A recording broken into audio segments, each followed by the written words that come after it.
Hi, my name is Katie Homer, and I'm a site administrator at Deutschheim State Historic Site in Herman, Missouri. Today, we are in the family room of the Straley House, and I will be reading you a chapter from this book. Chapter 3, 1862, Herman. Herman was founded in 1837 and took advantage of its riverfront location and regular train service that arrived in the 1850s to become a bustling community. It was built by European immigrants, primarily from Germany. These settlers brought with them a new crop, grapes, that soon began to cover the hillsides along the river. They also brought with them a strong opposition to slavery. Just across the river, people owned slaves. The boys had been told that more than 1,000 slaves lived in Montgomery County. No slaves or slave owners lived in Herman. But 2 years ago, Stephen Douglas, who was running for president against Abraham Lincoln, had gotten off the train in their county, Gasconade. Despite the brass band and the banners, the crowd wasn't enthusiastic. In fact, a boy, one of their best friends, shook the candidate's hand after the speech and said, "Goodbye, Mr. Douglas, but I don't think you'll be elected." The crowd laughed at this, but he was right, and Abraham Lincoln had been elected. Now there was war. Pretty much all that anyone talked about, in town, at church, in school, was the war. It was hard for the boys to think about the attacks on their town, so they tried not to, but they heard the townspeople talk, and it worried them. Since the Civil War had started the year before, the boys were under strict instructions to stay away from their old familiar hideouts down the footpaths that led from the village through the forest. There were Southern troops, bushwhackers they were called, that were moving about the countryside near Herman. The local militia in town was alert, but who knew what could happen if they found two boys in the countryside? The boys pretended to be brave, but the war was scary. Would they kidnap us? Maybe, said his brother, or they could force us to be soldiers and follow their orders. The boys tried to stay close to their house. One April day, though, they disobeyed the rule to stay out of the woods. It was a pretty day, so they walked about a mile past the edge of the town to an open hilltop where they could see the river and where they'd once seen a bear cub. As the younger brother snapped a twig, they heard muffled voices in the distance. "What's that?" he whispered. "Or who's that?" his brother replied. As they pictured themselves captives in a Confederate prison, they flew down the path toward town, convinced that they just escaped being bushwhacked. Now it was much easier for them to stay out of the woods. Most of the families in town had come from Germany, so everyone spoke German and kept their traditions from the old country. For many, the land and the river near Herman reminded them of the Rhineland, the Rhine River Valley in Germany. The hilly land in Missouri was less expensive, and they had more opportunities. They built their homes and stores from brick and stone, planting vineyards and building cellars to store the wine made from their grapes. The boys had plenty of things to think about other than the war. Gold, for one. Their uncle, Uncle George, had gone off to California years ago with dozens of other Herman men to prospect in the gold rush. They came back with great ideas, and some with money from their prospecting, to make Herman a grand place to live. Herman always knew that it was destined to be an important town on the Missouri River. The founders of Herman had come from the German Settlement Society of Philadelphia, and they had big dreams. They built their Market Street wider than Market Street back east, expecting to compete with St. Louis.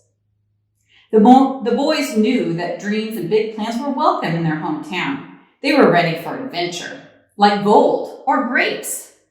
Vineyards covered many of the hillsides in and around town. The hilly town was perfect for grapes, and the winemaker's hard work had led many Herman wines winning prizes. All of their friends in school were proud to be in a race with New York and Ohio to be the top wine producer in the entire United States. Uncle George was leading the new agricultural society and was already well known for his excellent grapes and wine, gold, grapes, and pigeons. The boys had looked forward to the days when enormous flocks of pigeons, passenger pigeons, would fly over Herman. So big were their flocks that the sky would darken on a sunny day. Father, said that the flock was more than 200 miles long. 200 miles? The passenger pigeons that flew over Herman were part of a flock that stretched from Iowa to Arkansas. The boys overheard men on the steamboats say that pigeons were being shipped from St. Louis to restaurants in Boston and New York. It didn't seem possible that pigeons flying along the Missouri River were going to be dinner for somebody in New York City. As exciting as watching pigeons was, the boys wished they could see the bright-colored Carolina parakeets that used to roost in the sycamores along the river. Now that so many people had settled there, the forest had been cleared for crops, and the beautiful green parakeets with their orange-yellow heads were no longer seen. Even Father had only seen a few. The parakeets were no more than a memory and a dream. Father rarely hunted, but many still hunted in the forest for turkey and deer to put dinner on the table. The miles and miles of oak forest produced so many acorns and wild fruits that the turkey and deer had lots of food and hunting was easy, even for a new immigrant. Cows and pigs ran free in the forest too. There were so many animals in and around Herman that townspeople built fences around their houses. They tried to keep the cows and pigs near the creek out of their backyard orchards and their carefully tended gamusta gardens or vegetable gardens. Meanwhile, steamboats arrived frequently at Herman's busy wharf, bringing goods and shipping out timber and iron ore, while taking on massive loads of firewood to keep their boilers going to provide the power to navigate the Missouri's strong current. Men cut and stacked large piles of wood at the river's edge for the boats to load for fuel when they arrived. The steamboats carried all sorts of goods, more than anyone had ever seen: pots, pans, tools, all sorts of food, silk, perfume, nails, and clothing of all kinds. Artists who painted the river were often on board the boats. They set up their easels and painted pictures of things that seemed ordinary to the boys, but they used colors that were even more beautiful than real life. Sadly, the steamboats also brought problems. Many people in town, including their dear Mutter, had become ill from an outbreak of cholera that began with sick passengers being put off their boat in Herman. A bench at school was empty because 3 of their schoolmates had died from cholera. For the first time, Herman's leaders decided that all children should be required to attend the new school that had just been built. The boys studied maps of the Rhine River Valley so they could see where their parents were born. Classes were taught in both German and English, so the boys could easily understand the Americans on the riverboats. Herman was surely becoming a great city, and their grand house was one of the finest. It had been built before they were born, in 1847, and looked directly at the wide river. The gardens of the house went all the way to the riverbank, interrupted only by the railroad tracks. From their large front porch, the boys could almost see the family's vineyard up on the high river bluff overlooking the valley. Today they were playing marbles on the porch, hoping for a big sack of mail on the train. How exciting to receive a letter from across the Atlantic Ocean! Like many of their friends, they had grandparents, aunts and uncles, and cousins in Germany.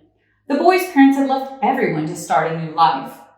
Now their relatives worried about the war in America. Everyone wrote more letters to reassure one another, because these were scary times.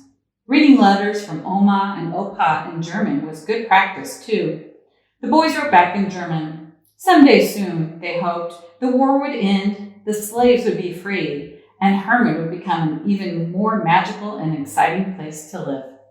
I really enjoyed reading this chapter to you today, and I look forward to hearing the next chapter.